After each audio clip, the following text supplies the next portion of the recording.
শতকরা আমাদের কাছে অনেক পরিচিত একটি বিষয়। অধিকাংশ পরীক্ষায় গণিতে আমাদের এই শতকরার অঙ্ক করতে হয়। তাই আমাদের আজকের বিষয় শতকরা বা পার্সেন্টেজ। পার্সেন্টেজ বা শতকরা আসলে কি? পার্সেন্টেজ হলো 100 এর সাথে কোনো মানের বা সংখ্যার তুলনামূলক মান।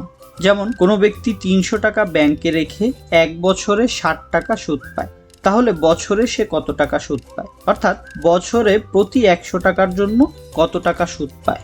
উত্তর 300 টাকার জন্য পায় 60 টাকা, তাহলে 1 টাকায় পায় 60 ভাগ 300, 100 টাকায় পায় 60 গুণ 100 ভাগ 300 সমান 20 টাকা বা 20%।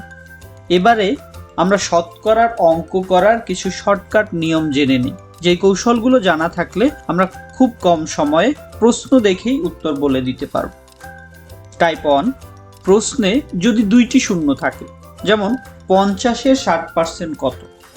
এখানে দুইটি শূন্য আছে, এক্ষেত্রে আমরা শূন্য দুইটি বাদ দিয়ে সংখ্যা দুটিকে গুণ করব। তাহলে 5 এবং 6কে গুণ করলে পাই 30, সুতরাং উত্তর 30। আমরা শূন্য দুটি বাদ দিয়ে সংখ্যা দুটি গুণ করলেই উত্তরটি পেয়ে যাব। টাইপ 2, আমাদের গোল্ডেন রুলস হচ্ছে দুইটি শূন্য বাদ দিতে হবে, কিন্তু যদি শূন্য দুইটি না থেকে একটি থাকে তখন কি করব? এই ক্ষেত্রে যে শূন্যটি আছে সেটি বাদ দিয়ে প্রথমে গুণ করব। যেমন 50-এর 15% কত?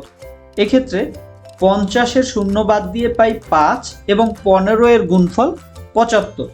এখন যেহেতু একটি শূন্য ছিল, তাই প্রাপ্ত গুণফলের এক ঘর ডানে আমরা দশমিক বসিয়ে দেব, তাহলে উত্তর হবে 7.5।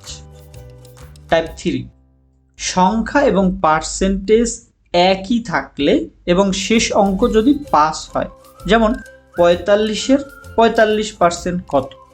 এক্ষেত্রে বামের যে অঙ্কটি থাকবে তার সাথে তার পরবর্তী ক্রমিক সংখ্যা গুণ করব।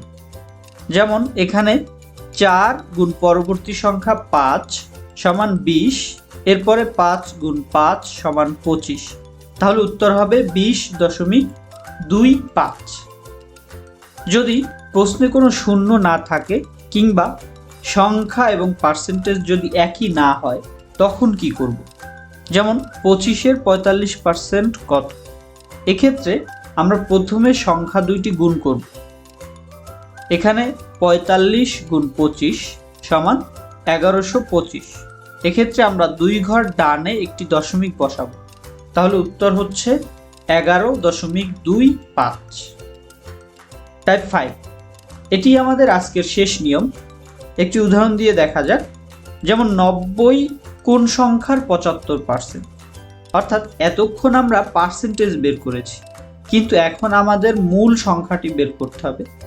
এক্ষেত্রে শর্টকাট ফর্মুলা হচ্ছে প্রদত্ত সংখ্যা গুণ 100 ভাগ পার্সেন্টেজ। তাহলে এখানে 90 গুণ 100 ভাগ 75 সমান 120।